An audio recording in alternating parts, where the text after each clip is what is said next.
So I contend that this story of the woman caught in adultery reveals a much deeper mystery regarding God and his chosen people. Ultimately, you and I, in the invitation to salvation and the glorious prediction of life everlasting, all in this one story. We all know this story. A couple details to familiarize you with. He leaves the Mount of Olives. We're going to hear that coming up Sunday, Palm Sunday. We're going to hear this again. He's on the Mount of Olives, highly significant. He goes to the temple, center of Jewish worship. He's teaching in the temple.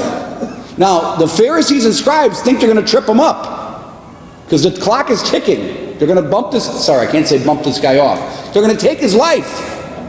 They've already decided, better one guy go than we lose our whole religion. Get rid of this rebel. For all my lefty friends, never a bigger rebel than Jesus Christ. Never a bigger revolutionary than Jesus Christ. I think the American Revolution was way high on my list. Jesus Christ was a bigger revolutionary. So these guys they're going to trick Jesus. So they bring this woman caught in adultery, which means only one of a couple of things, right? She's caught cheating on her husband, or she's cheating on someone else's spouse. I guess that's it. It might be a third option I haven't thought of. But they got her. The most obvious question is, where's the man who was engaged in the behavior with her? That's a good point. Someone's nodding their head. Men wrote this, of course. It's true. Remember Adam? Well, it wasn't me. It's the woman.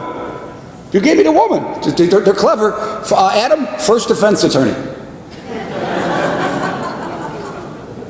But don't laugh too much. We had something in Chicago. Don't make me go there. Okay, so that's our story. So they're going to trick Jesus. They're trying to trap him.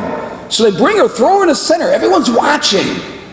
And they bring the law up. Under cover of law, they want her stoned. They want her to participate in picking up a stone and killing her, because that's what the law says. The law says, and I can't bring up Sharia. I don't know enough about it. But what I hear about it is some pretty serious offenses, breaking the law of Sharia law. You steal it, cut off your arm. We'll leave it at that. Sorry, I got issues. So, someone caught that. Good. Yeah, I bought the whole subscription. The point is, it was like 900 points. So they want Jesus to stone this woman. So he stands up. First time he stands up. Sorry, he writes down on the thing, it's not working. Then he stands up and he says this most amazing thing. You remember it. Everyone remembers it. Those who don't go to church remember this line. Everyone knows this line. The Buddhists know this line. He without sin cast the first stone. Didn't work. They didn't leave. So he goes down a second time. First time they said he wrote. The second time it said he bent down. He began to write in the first example. The second example, he bent down and wrote. It's semantical, but I'm trying to make a point out of it. He's pausing. He's pausing. Hopefully the smarter fellas, the elders, will figure this one out. And they did. It said the elders left first. The elders left first. And they're all gone. And he says, woman, has anyone condemned you? Where are they? Has no one condemned you? No, sir. No, sir. Then Jesus said, I don't condemn you either. All those who've given you, people who have fallen away, maybe someone in church today who's older, 70-year-olders and 80-year-olders or 90-year-olders. I'm going to probably die with this unfortunate narrative that some of you have given me. The church was all about judgment and evil. Unfortunately, I deal with a lot of recovering alcoholics, the fall-away Catholics oftentimes. The church did. Be quiet. I'm sick of it. Is that what it says? He condemned her? He did not condemn her. We do not condemn people. The church, Jesus Christ, loves everybody. He doesn't condemn her. He looks at her with love. He invites her to friendship. He invites her to salvation. He embraces her. And then he meets her exactly where she's at. Now here's where we lose people. So he doesn't condemn her, but he doesn't. If you want to be friends with Jesus, there's a trade-off here. If I'm going to draw close to him, I'm going to have to leave something behind. Drawing close to Jesus means I'm drawing away from something. I can't take my adulterous behavior with me. I can't take my idolatry or my attachment to false goods with me. Now, little by little, poco y poco. Not maybe you've had the experience of it all happening at once. In the spiritual life, it's a gradual process. We're aiming to get better. Someone in church this morning gave me a great line I'll never forget. You do not get in this life what you expect. You get what you inspect. You set up a system of metrics. That's why people go to confession more frequently. It's accountability. There's a standard by which I judge who? Others? No, myself. Am I drawing closer to Christ and further away? That's a large part. And sin no more. If someone comes to confession to me who hasn't been in confession for 5, 10, 20, 30 years, I usually leave them with this. Go in peace and thank the good Lord. Worse things have not befallen you. Because you set yourself up for that kind of stuff. I'm not saying God is capricious, but we're not presumptuous with God either. Okay, that's the kind of the story we know. How about this idea? Don't erase the board. Monsignor Hermes taught me this. Two things can be true at the same time. So it's not the Pharisees and the scribes, they are trying to trap Jesus. But Jesus is the master miracle worker. They walk into their own trap. And it's not just them. It's the whole law that's on trial. The whole Jewish people, in one sense, are in trial. Father, that's an outrageous claim. Make some sense of this for us. Okay, so the Jews got, before the law, Adam and Eve sinned. They moved away from God. If you went to the mission was great. It's on tape. Father Jared did a great job of affirming and emphasizing the necessity of the Catholic Church in God's plan for salvation. Father 20 did an outstanding job confirming the necessity. Could someone be saved outside the church? Yes, they can. But if they do get saved, it's still through the church, even though they don't know it. Powerful thought. And I'm going to get off on a tangent. I got about 19 tangents here to work out. I'll leave that tangent alone. He did a great job. Watch the tape. The church God made necessary. He didn't have to make a church. He did make the church. He bound us together inextricably. Just like a sacrament looks like bread, but it's God. There's a human element to the church. But the source is always divine. Because it's his church. And the Holy Spirit is the heartbeat of that church that unites us all together. All the baptized. The non-Catholics are part of the church too. They're our brothers. They're our sisters. So, I got to follow this up pretty quickly. So God gathers the people to himself, and what does he do? The Word inspires Moses to write down the 10 Commandments. Remember the first time he bent down and he wrote on the ground? He wrote in the sand. Jesus bent down and began to write on the ground with his finger. That's the law. I gave you guys this is Jesus. You got to slow down. God talking to his Jewish people. You people are unruly. I'm going to give you a law. Follow this law. Follow this covenant. Be my people. I want you to be my people. I'm looking out for you. But you got to look out for yourselves too. You got to follow these rules. And they were better off for following those rules. They were people that were united. They were good people. They went from nothing to the Holy Land, to the Promised Land. But the law wasn't enough.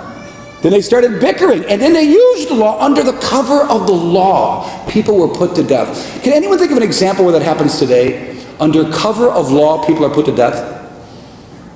Abortion.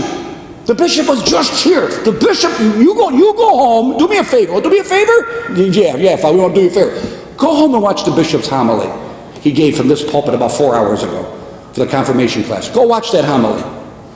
That movie, Unplanned, is changing hearts like no homily ever has. That movie is changing hearts like no argument ever has. Because it brings you into a real story. And the main character is someone who used to provide the taking of innocent human life in the womb. And she gets woken up. I didn't see the movie yet, but I know from people who told me. Under cover of law, this is America. We have a law that says you can do this. Wow, that's wild. They're trying to do the same thing with the woman, aren't they? Under the cover of law. They're trying to take her life. So the commandments are great, but it's not enough. It's great, it's not enough. So what does God do? He bends down a second time. God bends down from eternity and ground. Human means from the ground. He bends down and writes on the ground. He comes to the womb of the Blessed Virgin Mary, to the earth, and takes on the flesh. It's more than the old covenant of law. It's the new covenant formed in love. It's a blood covenant in Holy Communion where he gives himself over to us entirely. So we would do what? Give ourselves over to him entirely. And it's an awesome and phenomenal invitation to grow in that grace. So I could probably leave you at that. That's enough to think about. So I had a funeral recently, and today at the confirmation, this happened to me twice. So I was talking to some of the people that work behind the scenes and had set up for Mass. And I don't know if this is meant for you or if it's just meant for me. I know when things happen to me, I don't know if God's trying to tell me something or he's trying to tell you something. But at funerals, people come to Mass who would normally not come to Mass. We've left the gospel, by the way. We moved on to another point. Okay? We'll figure out if this is meant for you or if it's meant for me. I don't know. So people come to funerals who don't normally go to Mass. So the priest generally tells people at communion time, if you're a practicing Catholic and you're not conscious of any grave sins, please come forward. If you're someone else who wants to receive a blessing, cross your arms and you receive a blessing. Otherwise, just stay in your pew. This is just my experience, barring one extreme example. All the people want to receive communion. That's not exactly true. 80% do. But all the following Catholics do. The speech means nothing. The speech means nothing. They don't listen. And it hurts me.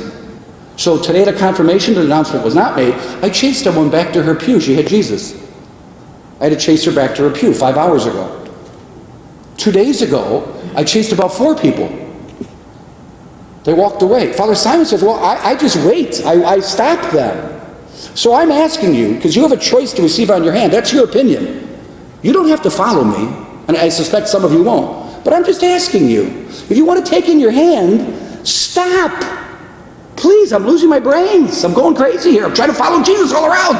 I'm already hyper. I got too many things going on in my head. I got to watch you. Stop. We're not. This homily's too long. He takes too long setting up for the Mass. Don't worry about your time in the communion line. In my communion line, please do me the favor. Do it for my mental health reasons. Stop. Oh, if you want to receive this way, fine. Here's how you do it. You open up your hand as wide as you can. That's your altar. 2 fingers. No patty cake, Jesus. No walk away, Jesus. I think we gave you malpractice. Well, step to the side. Why step to the side? Aren't they called extraordinary ministers who step to the side? Again, some of you are already grumbling. So what? What? I don't have an opinion on how to do Mass? I have no opinions? So just follow the priest. Follow, please. I'm asking you nicely. You want to do your own thing, you're going to do your own thing. Fine, what am I going to do? What am I going to do? I'm not the Pope. Even if I was the Pope, you still wouldn't listen. You know that. But do me the favor. Help me out, would you? You want to receive the way? Fine. But stop. Stop. I'm the guy in a hurry all the time. Take a breath. Get a little Jamaican on you. Slow down. You want to do it this way? Do it this way. It's your choice. But stop. And take. And eat. Then go. And the last thing I've offered you, and this is less of a requirement, close your eyes. Stop watching the busybody people around here. God is not seen. God is not felt. The deepest power of God is not even heard. We hear him, I can know his word. It's a deep understanding and faith that's invisible, that's powerful, that's miraculous. And close your eyes and let God do what God does best. Fill your empty space and fill you with his love and his joy. So thank you. And pray for your priest and pray for our bishop. Father Jared said it best. Stay in the boat. And maybe the laity will bring this church, you, to the renewal it so desperately deserves and desires.